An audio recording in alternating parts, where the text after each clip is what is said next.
اب ہم کیسے مان جائیں اس قبیلے میں نبی آ گئے؟ پہلے کیا کہہ رہا ہے؟ بات بالکل حق ہے. اب کیا کہہ رہا ہے؟ اس کے کہنے کا مطلب یہ ہے کہ اگر میرے قبیلے میں نبی آتا تو میں مان جاتا.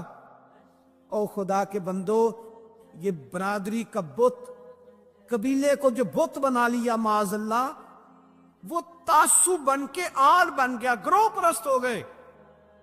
وہ کہنے لگا اس کا مطلب یہ تھا کہ میرے قبیلے میں ہوتے تو میں مان جاتا، قبیلہ دوسرا ہے. خدا را، ان بتوں کو توڑنے کی ضرورت ہے.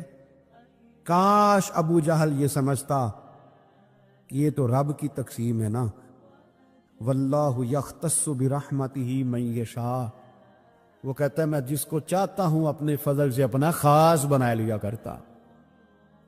لیکن یہ گروہی تعصبات، آپ دیکھیں نا، جب اللہ تعالیٰ بڑی وسعت دے اور اس کے بعد انسان کو زوال دیکھنا پڑے تو وہ وقت بڑا تکلیف والا ہوتا ہے. وہ دن لمبے ہو جاتے ہیں، وہ راتیں ختم نہیں ہوتی. اس وقت انسان کو تھوڑی سی دھوپ بھی زیادہ چبھتی ہوئی محسوس ہوتی ہے. لوگوں کا غور سے دیکھنا بھی اسے گھورنا محسوس ہوتا ہے، کیونکہ وہ بیچارہ تکلیف کا شکار ہے، زوال کے دن گزار رہا ہے. کوئی کسی اور طرف بھی اشارہ کرے تو اسے محسوس ہوتا ہے کہ انگلیاں میری جانب اٹھ رہی ہیں. تو انسان تکلیف محسوس کرتا ہے. نبی کریم صلی اللہ تعالی علیہ وسلم نے اللہ کی بارگاہ میں دعا مانگی ہے تعلیم امت کے لیے. حضور نے دعا مانگی، اے اللہ نعمت کے زوال سے بچا کے رکھنا، زوال نعمت سے بچا. زوال نعمت صرف یہ نہیں ہوتا کہ پیسے چلے جائیں، یہ بھی زوال نعمت ہے کہ انسان تہجد پڑھتا تھا اور اب 5 نمازوں کی بھی توفیق حاصل نہیں. یہ بھی زوال نعمت ہے کہ مکمل اسے قرآن مجید یاد تھا، اب ایک رکوع بھی پڑھ نہیں پاتا. یہ بھی زوال نعمت ہے کہ اس کی زبان پر شکر رہتا تھا اور شکوہ شروع ہو گیا ہے. یہ بھی زوال نعمت ہے کہ اس کے دل کے اندر ہمیشہ صبر کے جذبے موجزن رہتے تھے، لیکن اب بے چینی، بے قراری، اضطراب اور جلد بازی آ گئی. حضور علیہ السلام نے دعا فرمائی، اے اللہ زوال نعمت سے بچا. اور رب کریم نے بھی قرآن حکیم میں جو ارشاد فرمایا نا، فرمایا وَاشْكُرُوا لِي وَلَا تَكْفُرُونَ، میرا شکر ادا کرنا، کفر نہ کرنا، کفران نعمت نہ کرنا، شکر کرنا. نعمت انسان کو ملتی ہے، لیکن کچھ لوگ اس نعمت کے بارے میں فتنے اور آزمائش کا شکار ہو جاتے ہیں. بڑا بڑا عروج لوگوں کو ملا، لیکن وہ سنبھال نہیں پائے اپنا عروج، اس کا دفاع نہیں کر پائے، اس سے کوئی کام نہیں لے سکے. اللہ تعالیٰ نے جو بلندی عطا فرمائی تھی، اس بلندی اور اس بڑی گہری چھاؤں میں لوگوں کو نفع نہیں دے سکے. قرآن مجید نے عروج و زوال کی جو داستان بیان کی ہے، اس میں ایک داستان بنی اسرائیل کی بھی ہے. قرآن مجید فرقان حمید کو آپ دیکھیے، یا بنی اسرائیل اذکروا نعمتی التی انعمت علیکم وانی فضلتکم علی العالمین. اے یعقوب علیہ السلام کی اولاد، میرا وہ احسان یاد کرو، میری وہ نعمتیں یاد کرو جو میں نے تم پر کی تھی. وانی فضلتکم علی العالمین، اور میں نے تمہیں جہان والوں پر فضیلت عطا فرمائی. ایک یہ دور ہے، من و سلوہ اتر رہا ہے، دریا رستہ چھوڑ رہا ہے. حضرت موسیٰ کلیم علیہ السلام کی انہیں سایہ شفقت اور رحمت حاصل ہے. ایک یہ وقت ہے، لیکن کیا کیا انہوں نے؟ اللہ کے ہر حکم کی نافرمانی شروع کر دی. انہیں کہا کہ من و سلوہ سنبھال کے نہ رکھنا، انہوں نے ناشکری کی اور اسے سنبھال کر رکھنا شروع کر دیا. جو کام بھی کہا گیا اس میں نافرمانی کرتے چلے گئے. وہی قرآن مجید جو چند آیات پہلے کہتا ہے نا، انی فضلتکم علی العالمین، اے یعقوب کی اولاد، ہم نے تمہیں تمام جہانوں پر فضیلت عطا کی، وہی قرآن مجید آگے جا کے کہتا ہے جب میری نافرمانی کی وَضُرِبَتْ عَلَيْهِمُ الذِّلَّةُ وَالْمَسْكَنَةُ، فرمایا ہم نے ان پر ذلت اور مسکینی مقرر کر دی۔ جس رب نے فضیلت دی تھی پھر اسی رب نے ان پر ذلت مقرر کر۔ کیوں؟ کفران نعمت کیا ہے، اللہ کی نافرمانی کی ہے، خدا کے فضل سے ملی ہوئی چیزوں کو اپنی ذاتی جاگیر سمجھا ہے، مسلسل اللہ کے انبیاء کو ستایا ہے، نبیوں کا قتل تک معاذ اللہ کیا۔ یہ عروج و زوال کا عجیب رنگ دیکھو کہ انی فضلتکم علی العالمین وضربت علیہم الذلہ، ایک ہی پارے میں ایک ہی مقام پہ۔ دعا کرو رب کریم جب عزت دے تو پھر ذلت سے بچائے، اللہ جب آسانی دے تو پھر دقت سے بچائے، رب کریم جب رحمت کرے تو پھر اپنے غضب سے بچائے، اللہ جب عطا کرے تو پھر اپنی ناراضگی سے بچائے۔ زوال نعمت بڑی تکلیف ہے، زوال نعمت بڑی آزمائش ہے۔ انسان کے پاس جب نعمت ہو تو اس سے چھن جائے وہ بڑا تکلیف والا معاملہ ہے۔ تو نعمتیں چھنتی کیوں ہیں؟ زوال نعمت ہوتا کیوں ہے؟ چند ایک باتیں آپ کی خدمت میں عرض کرنی ہے کہ انسان سے نعمتیں چھنتی کیوں ہیں۔ سب سے پہلی بات تو یہ ہے کہ جب لوگ نعمت کی قدر نہیں نہ کرتے، نعمت رخصت ہو جاتی ہے۔ نبی کریم صلی اللہ تعالی علیہ وسلم گھر تشریف لائے تو روٹی کا ایک ٹکڑا پڑا ہوا تھا زمین پر، تو حضور نے اٹھا کے فرمایا عائشہ اس کی قدر کرو، یہ جس گھر سے ناراض ہو جائے لوٹ کر نہیں آیا کرتا۔ اللہ نے نعمت دی ہے، لوگ قدر نہیں کرتے۔ میں نے بہت سارے مالدار دیکھے ان کے بچے پیسوں کی قدر نہیں کرتے، رزق کی قدر نہیں کرتے، صحت کی قدر نہیں کرتے۔ اللہ نے اگر آسانی دے دی ہے پڑھنے کی، لکھنے کی، سمجھنے کی، قدر نہیں کرتے۔ یہاں تک کہ کچھ لوگوں کو رب کے بندے میسر آتے ہیں، خیر سیکھنے کا موقع ملتا ہے پر بے قدرہ نے قدر نہ کیتی، تے کیتی خوب تسلی ہوں، دنیا دار پجاری زر دے کتیاں دے گل ٹلی ہوں، بک بک روشن اکھیاں تکیو ویک حویلی کلی ہو، کوچ نصیر اساں جدوں کیتی پہ جانی تھر تھلی ہو۔ ناقدری یہ بھی زوال کا باعث بنتی ہے۔ اللہ نے نعمت دی ہے اس کی قدر کرو، صحت کی قدر کرو، آواز کی قدر کرو، ہمت ہے تو اس کی قدر کرو۔ نعمت کی قدر نہیں کرتے لوگ۔ پیسے سے پیار کرنا اور ہے، اللہ کے دیے ہوئے رزق کی قدر کرنا یہ اور ہے۔ ہم ناقدرے ہو جاتے ہیں، بہت ساری چیزیں ہماری بغیر محنت کے ہمیں ملی بھی ہوتی ہیں تو ہم اس کا احساس نہیں کرتے۔ کبھی اس جگہ کھڑے ہو کے سوچو جہاں وہ شخص کھڑا ہے جس کے پاس وہ نعمت موجود نہیں ہے۔ میں گاڑی میں سفر کر رہا تھا، بچہ میرے ساتھ گاڑی چلا رہا تھا، تو دو چار دیہاتی لوگ گاڑی کے آگے وہ سڑک پہ کھڑے تھے، تو اب سمجھ نہیں آ رہی تھی کہ یہ آگے کی طرف جانا چاہ رہے ہیں کہ پیچھے کی طرف آنا چاہ رہے ہیں۔ اس بچے نے سخت لفظ کہے کہ یار حد ہو گئی ہے، لوگوں کو سڑک کراس کرنے کی بھی عقل نہیں۔ میں نے کہا پتر یہ مقام شکر تھا، میں نے بسوں پہ سفر کیا ہے، مجھے اس کی تکلیف کا پتہ ہے۔ آپ کے نیچے گاڑی ہے اور آپ کو صرف 2 منٹ رکنا ہے کہ یہ گزر جائیں اور آپ اسی پر ہی پریشان ہیں۔ آپ ان کو گزر جانے دیں، آپ بریک لگا لیں، یہ آگے جائیں یا پیچھے جائیں، ٹائم دیں، قدر کریں۔ اگر اللہ نے نعمت دی ہے اسے ذاتی حق نہ سمجھیں۔ ایک تو ناقدری زوال نعمت کا باعث بنتی ہے، پھر ناشکری، جب لوگ شکر نہیں نہ کرتے پھر نعمتیں چلی جاتی ہیں۔ لَإِن شَكَرْتُمْ لَأَزِيدَنَّكُمْ، اگر تم شکر کرو گے تو میں نعمتوں میں اضافہ کر دوں گا۔ اور رب فرماتا ہے وَلَئِن كَفَرْتُمْ إِنَّ عَذَابِي لَشَدِيدٌ، اگر تم نے کفران نعمت کیا تو میرا عذاب بھی بڑا سخت ہے۔ تو اس عذاب کا ایک معنی یہ بھی علماء نے کیا ہے کہ وہ نعمت تم سے چلی جائے گی اگر شکر نہیں کرو۔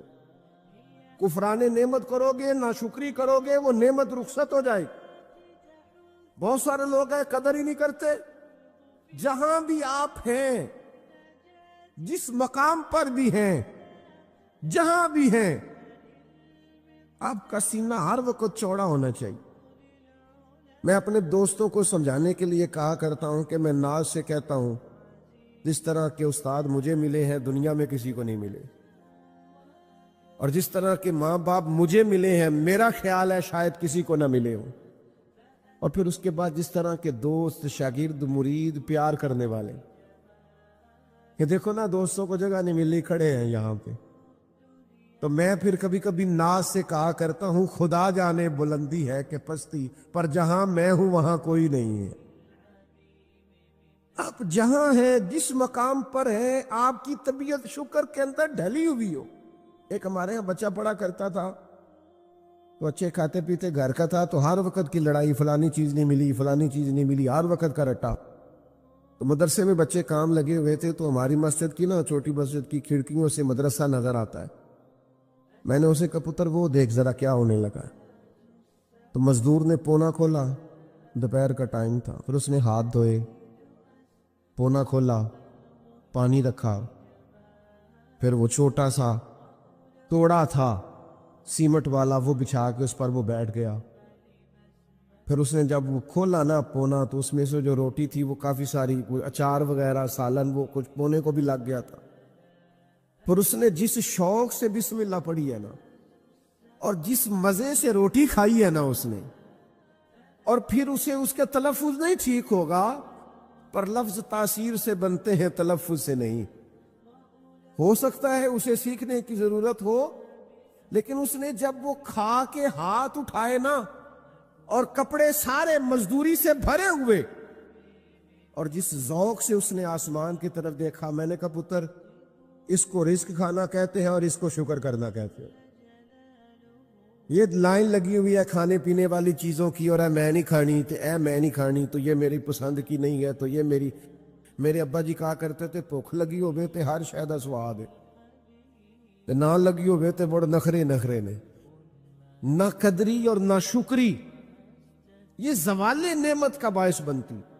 کبھی نہ شکری نہ کرے، جو چیز ہے اس پر خدا کا ڈھیروں ڈھیر شکر ادا کرے، اور ہر حال میں شکر ادا کرے۔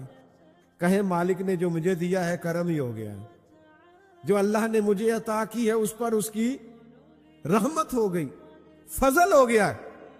حضور علیہ السلام نے فرمایا 70,000 لوگ ہوں گے جنہیں رب حساب کے بغیر جنت عطا کر دے گا۔ فرشتے بھی حیران ہو کے پوچھیں گے تم کون ہو، کوئی حساب کتاب ہی نہیں ہوا۔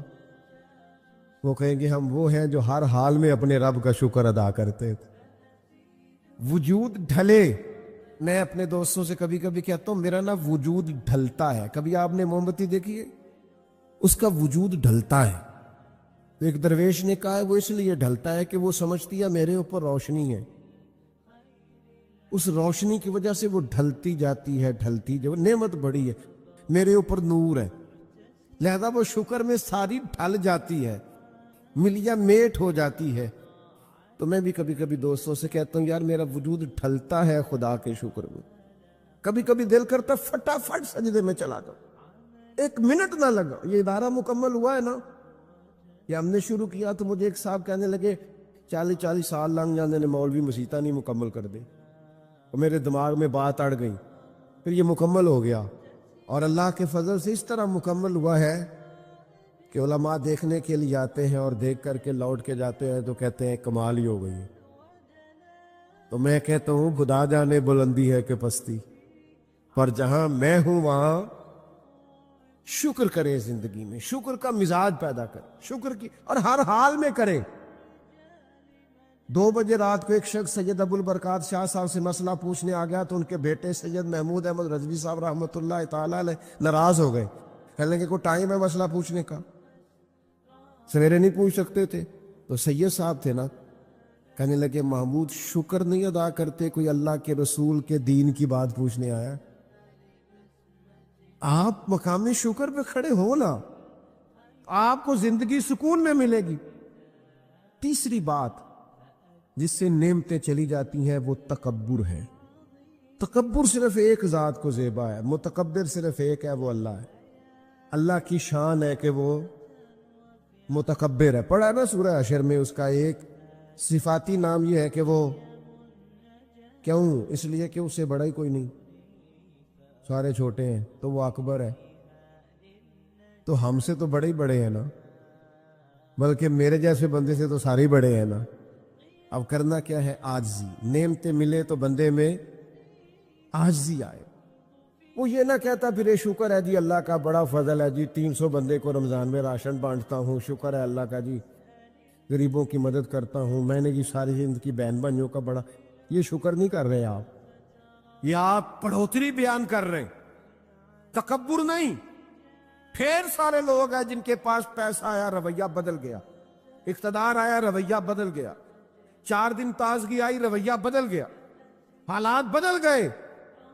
اگر آپ ناراض نہ ہوں تو جب تک دکھ تھے تسبیح بھی چل رہی تھی، جب تک تکلیف تھی سجدے بھی ہو رہے تھے، آسانی ہوئی ہے تو سب بھول گئے، یاد ہی نہیں رہا۔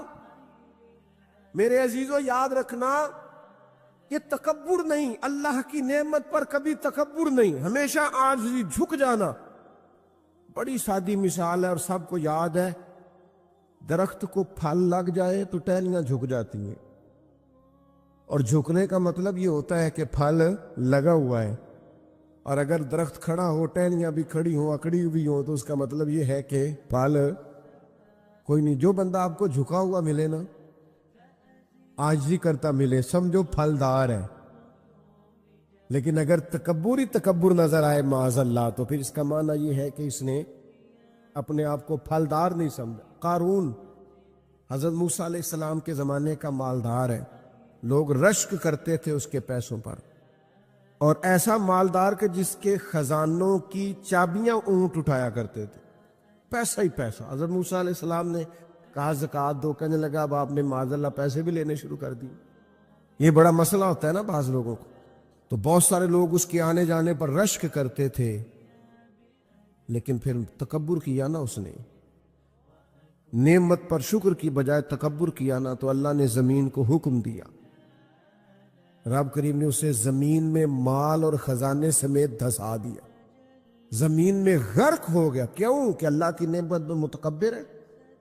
اگر عاجزی ہو جائے انکساری، اور یار روب اور دبدبا تو حضرت عمر کا تھا نا، 24 لاکھ مربع میل پہ حکومت تھی، دنیا ڈرتی تھی، امن تھا، عمر ہوتی تھی دنیا میں، اور عمر باغ میں کھڑے ہو کے کہتے تھے اچھا خطاب کا بیٹا اور امیر المومنین، اچھا اب تو امیر بن گیا ہے، یاد رکھنا، خود اپنے آپ سے خطاب کرتے، یاد رکھنا صحیح سے چلنا، ورنہ قیامت میں رب کا سامنا نہیں کر سکے گا تو۔ اپنے آپ سے خود احتسابی، تکبر سے نعمتیں چلی جاتی ہیں، زوال نعمت ہوتا ہے۔ ایک خاتون ہے بڑی نیک، تاریخ میں گزری ہیں، تو وہ کہتی ہیں کہ میں ایک جگہ بیاہی گئی، میری پہلی شادی ہوئی ایک جگہ پہ، تو دروازے پہ کوئی بھیک مانگنے والا آیا اور اس کی حالت بڑی خستہ تھی، تو میرے شوہر نے نا اسے ڈانٹ دیا۔ میں نے اپنے شوہر سے کہا اللہ کا ہم پر فضل ہے اور اس کی حالت بڑی پتلی ہے، لگتا ہے کئی دنوں سے روٹی نہیں کھائی، تو 4 پیسے دے دے تو حرج کیا ہے؟ کہنے لگا قطن نہیں، میں نے منع کر دیا تو ختم ہو گئی بات۔ تو بی بی کہتی ہے میرے پاس اپنے ذاتی پیسے بھی پڑے ہوئے تھے جو میکے کی طرف سے مجھے ملے تھے، تو ذرا میرا خامد سائڈ پہ ہوا تو میں نے نظر بچا کے نا اس فقیر کو 4 پیسے دے دیے، چونکہ زیادہ ہی اس کی حالت بگڑی ہوئی تھی۔ تو کہتی میں پیچھے پلٹی تو شوہر پیچھے کھڑا تھا، اس جرم میں کہ میں نے ایک فقیر کو بغیر اجازت پیسے دیے، اس نے مجھے طلاق دے دی۔ کہتے ہیں بڑی تکلیف میں تھی اور اپنے دل میں سوچتی تھی مالک میں نے تو تیرا بندہ جان کے اس کی مدد کی ہے اور مجھے یہ سزا ملی ہے۔ فرماتی ہیں عدت گزر گئی، میرا والد پریشان تھا، پھر ایک رشتہ آیا، میرا نکاح ہو گیا، لیکن اللہ نے مجھے اتنا اچھا شوہر دیا، اتنا نیک شوہر دیا، اتنا کمال آدمی۔ فَإِنَّ مَعَ الْعُسْرِ يُسْرًا إِنَّ مَعَ الْعُسْرِ يُسْرًا، مشکل کے بعد اللہ آسانی دیتا، کمال شوہر اللہ نے مجھے دیا، نیک، صالح، محبت کرنے والا۔ فرماتی ہیں اسی طرح میں ایک دن اپنے شوہر کے ساتھ بیٹھی تھی، دروازے پہ دستک ہوئی تو میں شوق میں اٹھی، اپنے شوہر سے کہا میں دے کے آؤں فقیر کو؟ کہنے لگا جتنا مرضی دے دو۔ کہتے ہیں دروازے پہ گئی تو میری چیخ نکل گئی، اس لیے کہ دروازے پہ جو مانگنے آیا وہ میرا پہلا شوہر تھا. بے پرواہی ویخ سجن دی جتھے کسے دی پیش نہ جاوے. خضر علیہ السلام نے جناب موسیٰ علیہ السلام سے کہا تھا کہ آپ میرے ساتھ صبر نہیں کر سکیں گے. جو میں کر رہا ہوں گا آپ نے اس طرح کرنا ہے کہ مانتے جانا ہے، تبصرہ نہیں کرنا. اور یہی بڑا مشکل کام ہے، صرف مانتے جانا یہ مشکل کام ہے. ایک جگہ ایسی آئی کہ جہاں گاؤں تھا، حضرت موسیٰ اور جناب خضر علیہ السلام پہنچے تو بستی کے لوگوں نے نہ پانی پوچھا، نہ کھانا دیا، نہ بیٹھنے کو چارپائی دی، لیکن حضرت خضر صبح سے شروع ہوئے اور شام تک ایک دیوار بناتے رہے. دیوار گر رہی تھی، اس کو سیدھا کیا، بنایا. اور جب دیوار کو بنا لیا تو حضرت موسیٰ علیہ السلام کہنے لگے اتنے خشک لوگ تھے کہ انہوں نے پانی تک نہیں پوچھا تو آپ سارا دن کام کرتے رہے، کیا وجہ تھی؟ تو آپ نے فرمایا تمہیں کہا تھا نا تم صبر نہیں کر سکتے، تم نہیں صبر کر سکتے. تو فرمایا پھر بتا دیں. حضرت موسیٰ علیہ السلام کے سوال پر جناب خضر نے یہ جواب دیا کہ اس دیوار کے نیچے 2 یتیم بچوں کا خزانہ ہے. اگر دیوار گر جاتی، خزانہ ظاہر ہو جاتا تو لوگ وہ خزانہ اٹھا کے لے جاتے، اس لیے بنائی ہے. تو کہا کہ بچے ابھی تو انہوں نے کوئی نیک عمل نہیں کیا، تو یہ جو اللہ کا فضل ہو رہا ہے کس وجہ سے ہو رہا ہے؟ تو قرآن کے 2 جملے ہیں، کہا وَكَانَ أَبُوهُمَا صَالِحًا. یہ ان پر فضل اس لیے ہو رہا ہے کہ ان کا باپ نیک آدمی تھا. وَكَانَ أَبُوهُمَا صَالِحًا، ان کا باپ ایک وَكَانَ أَبُوهُمَا صَالِحًا، باپ ان کا نیک تھا. قاضی ثناء اللہ صاحب پانی پتی رحمۃ اللہ علیہ فرماتے ہیں وہ ڈائریکٹ باپ نہیں تھا، دادا بھی نہیں تھا، پردادا بھی نہیں تھا، وہ 7ویں نسل میں جا کے نیک تھا. تو نسبت کی ایک بہار تو ہوئی نا، ایک بہار تو ہوئی، اس کا ایک اثر تو ہوا نا کہ 7ویں نسل تک کسی نیک آدمی کی اولاد پہ اللہ رحم فرماتا ہے. اب ایک آدمی ہے وہ کہتا ہے میں نماز بھی نہیں پڑھنی، روزہ بھی نہیں رکھنا، داڑھی بھی نہیں رکھنی، لیکن میں ہوں پیر صاحب کا بیٹا. تو قرآن کہتا ہے وَكَانَ أَبُوهُمَا صَالِحًا، لہذا وہ سارے میرے ہاتھ چومو. ایک بات، صرف ایک بات اس کو ذہن میں رکھیں، وہ اپنے شیخ کا، اپنے باپ کے مشن کا مخالف نہ ہو، مخالف نہ ہو، شریعت کی حد توڑنے والا نہ ہو. باقی اگر اس کے اعمال میں کوئی کمی بھی ہوگی تو ہمیں اس کی عزت کرنے کا حکم ہے، ہمیں اس کی عزت کرنے کا. حضرت سیدنا نوح علیہ السلام کا بیٹا جناب نوح کے مشن کا مخالف تھا، وہ انکار کرتا تھا حضرت نوح علیہ السلام کا. تو قرآن مجید نے کہا کہ نوح یہ تیرا بیٹا ہی نہیں. تو ایسے آدمی کی عزت کرنا ہمارے لیے بہتر، یہ افراط و تفرید ہے. کچھ لوگ کہتے ہیں جی پیر صاحب کا بیٹا ہوگا تو گھر ہوگا. اگر اس کے اندر زیادہ خوبی پائی جاتی ہے تو ہم اپنے شیخ کی وجہ سے، اپنے استاد کی وجہ سے، کیونکہ نسبتوں سے نسبتیں ہوتی ہیں نا، نسبتوں سے. نبی پاک صلی اللہ علیہ وسلم نے فرمایا تیری ساس اور تیرا سسر تیرے ماں باپ ہیں. کس کی وجہ سے؟ جی بیوی کی وجہ سے. کس کی وجہ سے؟ چاہے ان کے ساتھ ایک رات انسان ایک مکان میں ایک رات بھی نہ گزری ہو، چاہے ایک دن بھی کھانے پہ کٹھے نہ ہوئے ہوں کوئی، تو کس وجہ سے ماں باپ ہو گئے؟ یعنی نسبت کی وجہ سے. نسبت اس کا ایک اثر ہے، اس کی ایک حیثیت ہے دین میں. نسبت کا احترام کیا جائے گا، نسبت کا ادب کیا جائے گا. نسبت سے اعلیٰ حضرت فاضل بریلوی رحمۃ اللہ تعالیٰ علیہ سے کسی نے مسئلہ پوچھا کہ جناب مسجد کی کوئی چیز ہے تو اگر ہم وہ بیچیں، فالتو ہو گئی یا اضافی ہے تو بیچ سکتے ہیں؟ تو اعلیٰ حضرت نے فرمایا بیچ تو سکتے ہو، پر شرط یہ ہے کہ جس کو بیچو اس کو کہو کہ کسی غلط جگہ اور تو ناپاک جگہ استعمال نہیں کرے گا، مسجد کی چیز ہے پاک جگہ استعمال کرے گا. اس لیے کہ مسجد، اچھا جب وہ آئی تھی کارخانے سے تب تو ساری ایک جگہ بنی ہوئی تھی، اب مسجد سے لگ کے گئی ہے تو اب اس کی نسبت بڑھ گئی. تو یاد رکھیں ہمارے صوفیاء جو کہتے ہیں نا استاد کے پوتے کا بھی ادب کرنا ہے، نواسے کا بھی ادب کرنا ہے، بیٹے کا بھی ادب کرنا ہے، صرف ایک بات یاد رکھیں، اگر وہ مشن کا مخالف ہے، ان کی تعلیمات کا مخالف ہے، ان کی تعلیمات پہ چلتا نہیں، تو پھر تو آپ اس سے اعراض برتیں گے۔ بلکہ یہاں بھی دو باتیں لکھی ہمارے صوفیاء نے، کہتے ہیں کیا کہ مخالفت نہیں کرتا لیکن پورا عمل بھی نہیں کرتا، تو آپ اس طرح کریں، اسے رہنما نہ مانیں لیکن عزت اس کی بھی کریں۔ عزت، وہ مخالفت نہیں کرتا لیکن پورا عمل بھی، سمجھ لیں اس پہ وسوسے طاری ہیں، دنیا دار ہو گیا ہے، شیطان کے ہتھے چڑھ گیا ہے، لیکن اس کی عزت پھر بھی کریں۔ کیوں کریں؟ تو پیر سید مراتب علی شاہ صاحب رحمۃ اللہ علیہ سے میں نے پوچھا، میں نے کہا شاہ جی کیوں کریں؟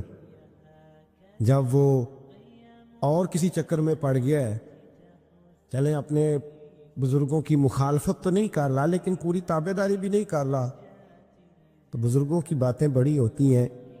استاد گرامی حضرت شاہ صاحب رحمۃ اللہ علیہ فرمانے لگے، بھائی قرآن مجید کا صفحہ اگر کبھی کیچڑ میں لگ جائے نا، اس کو کیچڑ، تو اس پہ پیر رکھ کے نہیں گزرنا چاہیے، سمجھنا چاہیے حالات ایسے پیدا ہو گئے کہ کیچڑ لگ گیا ہے، اس کا حق یہی بنتا ہے کہ اسے اٹھایا بھی جائے، دھویا بھی جائے اور اونچی جگہ پہ رکھا بھی جائے، اس کا ادب کیا جائے۔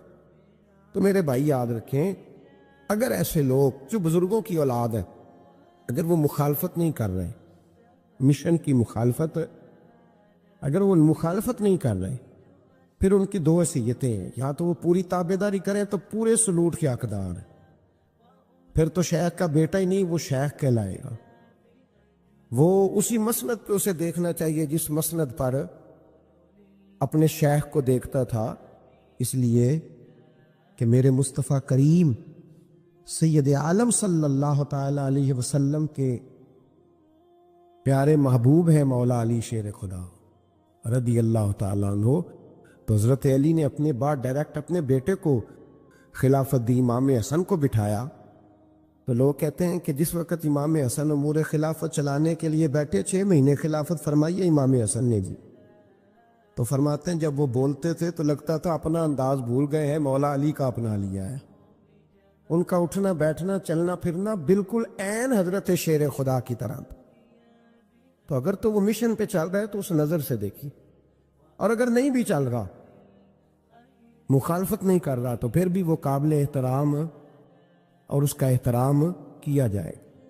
احترام کیوں بھلا؟ اس لیے کہ جہاں سے خیر ملی ہوتی ہے نا، بندہ ان کی نسلوں کا بھی خادم ہوتا ہے، کیونکہ اصلہ نال یہ نیکی کریے تے اور نسلاں تاک وہ نہیں پول دی، تو بندہ خادم ہوتا ہے نسلوں کا بھی خادم ہوتا ہے، اور یہ کام کر کے دکھایا ہمیں صحابہ نے، کر کے دکھایا۔ حضرت سیدنا امام حسین رضی اللہ تعالیٰ عنہ گھوڑے پہ تشریف فرما تھے۔ اب تو بڑا برا حال ہے، لوگ صحابہ کو برا کہتے ہیں اہل بیت کا نام لے کے، میں کہتا ہوں ہمیں تو اہل بیت سے پیار کرنا ہی صحابہ نے سکھایا ہے، انہوں نے بتایا ادب کیا ہے۔ اور صاحب طبقات، حالانکہ ان کا انداز بڑا محققانہ ہے، بڑی جان پھٹک کے بعد وہ چیزوں کو لاتے ہیں۔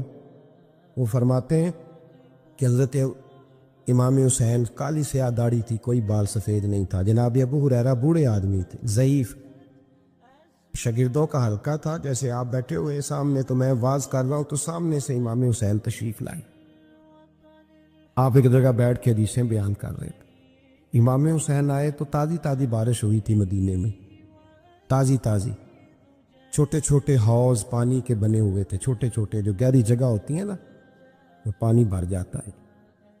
تو حضرت امام حسین جیسے ہی زمین پہ پیر رکھا تو پانی کے حوض میں آپ کا پیر چلا گیا، کیچڑ لگ گئی۔ شاگردوں اور مریدوں میں سے اٹھ کے کسی کی دستبوسی کرنا خاصا مشکل ہوتا ہے۔ حضرت سیدنا ابو ہریرہ رضی اللہ تعالیٰ عنہ دیکھ رہے تھے، جو ادھر لوگ بیٹھے تھے وہ نہیں دیکھ رہے، حضرت ابو ہریرہ دیکھ رہے تھے، وہ اٹھے، دوڑے گئے اور پھر جا کے اپنے سر سے پگڑی کھولی، اور پھر امام حسین کا پیر جیسے ہی صاف کیا تو امام حسین نے پیچھے کیا، کہا حضور آپ بوڑھے ہیں، میں جوان ہوں، تم آپ میرے لیے عزت کے قابل ہیں، میرے نانا جان کے آپ غلام ہیں، یہ آپ کیا کر رہے ہیں؟ سیدنا ابو ہریرہ رضی اللہ تعالیٰ عنہ نے پیر چھوڑا نہیں، زور سے پکڑ لیا، رونے لگے کہنے لگے حسین تجھے نہیں دیکھ رہا، میں تو محمد عربی کی نسبت کو دیکھ رہا ہوں۔ تو میرے عزیز یاد رکھیں اس بات کو کہ نسبت ایک حسن ہے، نسبت ایک توانائی ہے، نسبت ایک وقار ہے، نسبت کی قدر کرے۔ اگر اہل اللہ کی کوئی اولاد ہے، حضرت عمر فاروق رضی اللہ تعالیٰ عنہ سیدھے سیدھے 2 + 2 کے قائل تھے، کوئی چکر ہی نہیں، بس جو مانتا ہے ٹھیک ہے، نہیں مانتا تو ڈنڈا منگاؤ، سیدھی سیدھی زندگی تھی۔ لیکن نسبت پر، پیار پر، خلوص پر، وفا پر حضرت عمر کا بھی کوئی سمجھوتا نہیں۔ امام اعظم ابو حنیفہ رحمت اللہ علیہ، امام صاحب سے سند لینے کے لیے لوگ ہزاروں میل کا سفر کرتے تھے، ہزاروں میل کا۔ اب تو پرائمری ٹیچر بیچارہ جا رہا ہو نا سائیکل پہ، تو اس کا شاگرد لینڈ کروزر پہ گزرتا ہے تو کئی دفعہ استاد پہ دھواں چھوڑ جاتی ہے اس کی گاڑی، اسے پتہ ہی نہیں کہ کتنی قدر والے معاملات ہیں یہ۔ حضرت سیدنا امام اعظم، لاکھوں لوگ، کروڑوں لوگ آج بھی ان کی تقلید کرتے ہیں۔ امام صاحب کا قول دنیا میں حجت کے طور پہ مانا جاتا ہے۔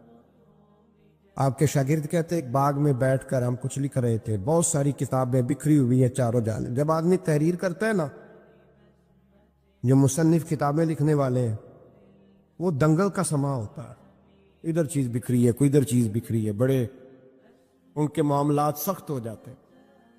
تو کہتے ہیں کہ بڑا بکھرا ہوا سامان تھا، ہم ایک باغ میں بیٹھے تھے، کھلی فضا میں کام ہو رہا تھا، تو بعض اوقات شاگرد بھی بٹھائے جاتے ہیں، حوالے ڈھونڈو تو بخاری دیکھ، تو مسلم دیکھ، بٹھائے جاتے ہیں ساتھ، شاگرد بھی بیٹھے ہوئے تھے۔ تو کہتے ہیں بچے باہر گیند سے کھیل رہے، ایک گیند آ گئی باغ میں، ایک چھوٹا سا بچہ گیند لینے آیا تو امام صاحب اٹھ کے کھڑے ہو گئے، بچہ گیند لے کے چلا گیا۔ اب بچے کھیلتے ہیں تو کتنی زیادہ دفعہ گیند آئے گی، پھر دوبارہ وہ گیند آ گئی، وہی بچہ پھر آیا، شاید اس کی ڈیوٹی یہ تھی۔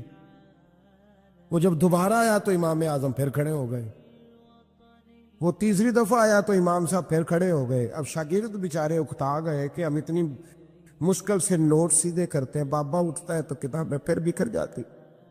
3-4 دفعہ ہوا تو ایک شاگرد کہنے لگے حضور بس بھی کریں گے تو 100 دفعہ آئے گا، تو آپ بوڑھے آدمی ہیں، گھٹنوں میں درد بھی، آپ 100 دفعہ کھڑے ہوں گے؟ تو امام صاحب فرمانے لگے یہ 1000 دفعہ بھی آیا تو میں 1000 دفعہ کھڑا ہو جاؤں گا۔ کہا کیوں؟